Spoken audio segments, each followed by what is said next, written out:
Bismillahirrahmanirrahim. Alhamdulillah wassalatu wassalamu ala Rasulillah. Tuan-tuan dan puan-puan, hari ini, malam ini, saya berpeluang hadir di suatu ceramah oleh seorang ustaz di Surau Al-Hikmah Taman Seri Pandan. Tajuknya amat menarik dan saya mula mencatat dan saya kongsi dengan tuan-tuan dan puan-puan sekalian untuk renungan kita bersama. Ustaz berbicara tentang sesuatu yang jarang disentuh dalam wacana moden, tentang neraka sakar, tentang kebenaran Al-Quran, dan tentang iman kepada hari akhirat. Bukan sekadar kisah, tetapi peringatan yang amat dalam buat umat Islam hari ini, bahawa kebenaran yang ditolak bukan kerana kita tidak tahu, tapi kerana hati kita sudah dikuasai oleh dunia dan tekanan manusia. Cuba kita tanya, apakah itu neraka sakar dan kenapa disebut dalam Al-Quran? Tuan-tuan dan puan-puan, neraka sakar disebut dalam surah Al-Mudaththir ayat 26-30. Ia bukan sekadar ancaman, tetapi manifestasi kemurkaan Allah kepada mereka yang tahu kebenaran, tapi tetap menolakkannya. Kisah ini berkait dengan Al-Walid bin Al-Mughirah, seorang tokoh Quraisy yang kagum dengan Al-Quran. Bahkan dia pernah berkata, "Demi Allah, perkataan itu bukan seperti perkataan manusia, namun apa yang berlaku, tekanan sosial, gengsi, dan ketakutan hilang pengaruh membuat dia berpaling. Maka Allah menurunkan ayat, aku akan masukkan dia ke dalam sakar." Jadi, mesej besar di sebalik kisah Al-Walid ini apa? Inilah penyakit umat Islam zaman sekarang. Ramai tahu kebenaran, tetapi takut melangkah. Takut reaksi manusia, takut hilang pangkat, takut dituduh ekstrim, takut dikatakan kolot.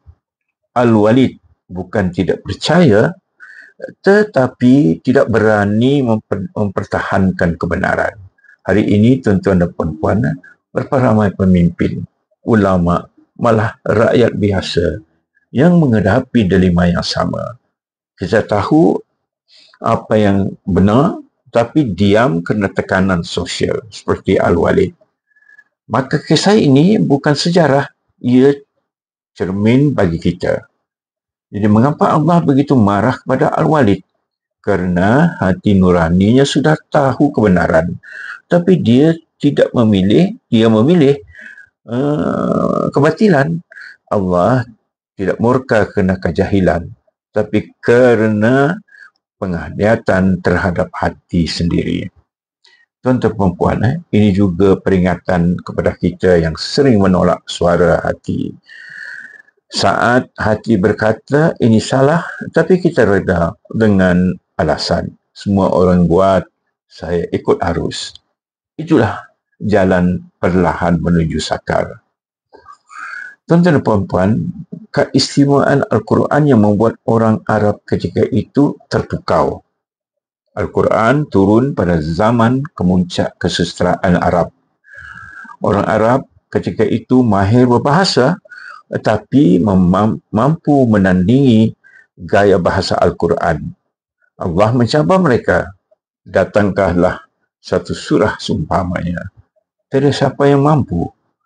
Bahkan sastrawan bukan Islam pun kemudian menjadikan Al-Quran rujukan utama bahasa Arab klasik. Tapi lihat hari ini, kita yang mengaku Islam tidak lagi membaca Al-Quran dengan hati, tidak meneliti makna, tidak mengambil ibrah. Inilah ironi zaman moden. Yang hadir, yang kafir menghargai keindahannya, yang Islam melupakannya. Tuan-tuan dan puan-puan, apa yang kita boleh pelajari dari konsep sakar ini? Sakar bukan sekadar neraka. Ia lambang hukuman kepada penolakan kebenaran. Dalam ayat 28 disebut, Ia tidak membiarkan dan tidak meninggalkan, maksudnya azabnya berterusan, tidak berhenti. Ini juga peringatan bahawa ilmu tanpa amal, iman tanpa istiqamah boleh membawa kita ke jalan itu. Dalam konteks hari ini, sakar bukan sahaja di akhirat. Kita sedang hidup dalam sakar dunia. Tekanan hidup, hilang keberkatan, perpecahan umat kerana kita menolak perintah Allah secara halus. Tuan-tuan dan puan-puan, kenapa Allah sebut ada 19 malaikat penjaga neraka? Allah tidak menyebut angka itu sia-sia, ya. Dalam surah Al-Mudaththir ayat 31, Allah menyatakan, kami tidak menjadi penjaga neraka itu melainkan dari kalangan malaikat, dan kami menjadikan bilangan mereka melainkan sebagai ujian. Orang kafir mentertawakan angka 19. Tapi bagi orang beriman, ia tanda bahawa setiap sesuatu dalam Al-Quran adalah hikmahnya. Ia juga ujian bagi hati. Adakah kita mempercayai perkara gaib hanya bila logik boleh menerimanya? Inilah masalah umat hari ini. Terlalu bergantung kepada rasional hingga hilang rasa takwa kepada yang gaib. Mengapa umat Islam kini semakin hilang kepercayaan kepada perkara gaib dan hari kiamat? Cuba kita tanya dan kita kupas, ya. Kerana kehidupan moden menuntut bukti fizikal, ya, bukan kebenaran spiritual. Tak nampak, dia tak percaya. Kita diajar bahawa tidak dapat dilihat, dianggap tidak wujud. Sedangkan Islam mengajar orang bertakwa ialah mereka beriman kepada yang gaib. Al-Baqarah ayat 3. Bila iman kepada yang gaib lemah, dosa jadi ringan. Maksiat jadi kebiasaan. Janji Allah dianggap lambat. Akhirnya, kita hidup tanpa rasa takut kepada akhirat dan tanpa malu kepada Allah. Ya, jadi kita tanya sekali lagi berterusan. Apa kaitan penyakit hati dengan penolakan kebenaran? Tuan-tuan dan puan-puan, ya, penyakit hati sombong, hasad, cinta dunia, itulah yang menutup pintu hidayah. Al-Walid tahu kebenaran tetapi sombong. Hari ini ramai tahu hukum tapi ego lebih besar dari iman. Allah berfirman, sesungguhnya bukan mata itu yang buta, tetapi hati di dalam dada. Al-Hajj 46. Maka jika umat Islam hari ini masih berpecah, masih bergaduh soal mazhab, politik dan dunia, puncanya bukan kerana kurang ilmu, tetapi kerana penyakit hati yang tidak diobat. Jadi, bagaimana iman kepada hari akhirat boleh membentuk pribadi yang baik? Bila kita yakin bahawa setiap perbuatan akan dihisap, kita akan berhati-hati. Iman kepada hari akhirat membentuk kesedaran moral tertinggi. Kita tidak akan menipu walaupun tiada orang melihat. Kita tidak akan rasuah walau peluang besar di hadapan mata.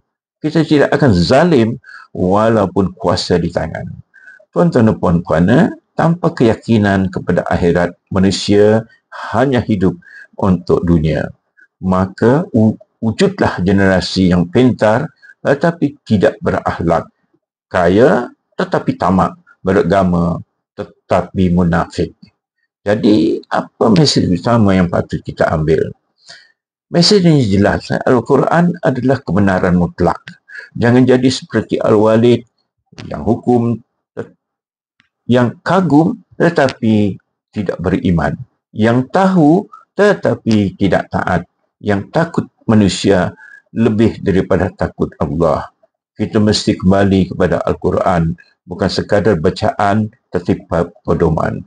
Bersihkanlah hati daripada sombong dan tanam kembali rasa takut pada hari akhirat. Kena sakar bukan hanya untuk orang kafir, tapi untuk mereka yang tahu kebenaran lalu berpaling. Ya, tuan-tuan dan puan-puan, hari ini kita lihat tanda-tanda umat sedang diuji. krisis moral, politik yang penuh dusta dan masyarakat yang hilang arah. Semua ini berpunca daripada hilangnya iman kepada hari akhirat dan hilangnya rasa takut kepada sakar. Maka mari kita kembali kepada Al-Quran, pada hati yang jujur, pada iman yang hidup. Semoga kita tidak menjadi seperti Al-Walid dan mengenal kebenaran tetapi dikalahkan oleh dunia. Allahu a'lam. Assalamualaikum warahmatullahi wabarakatuh.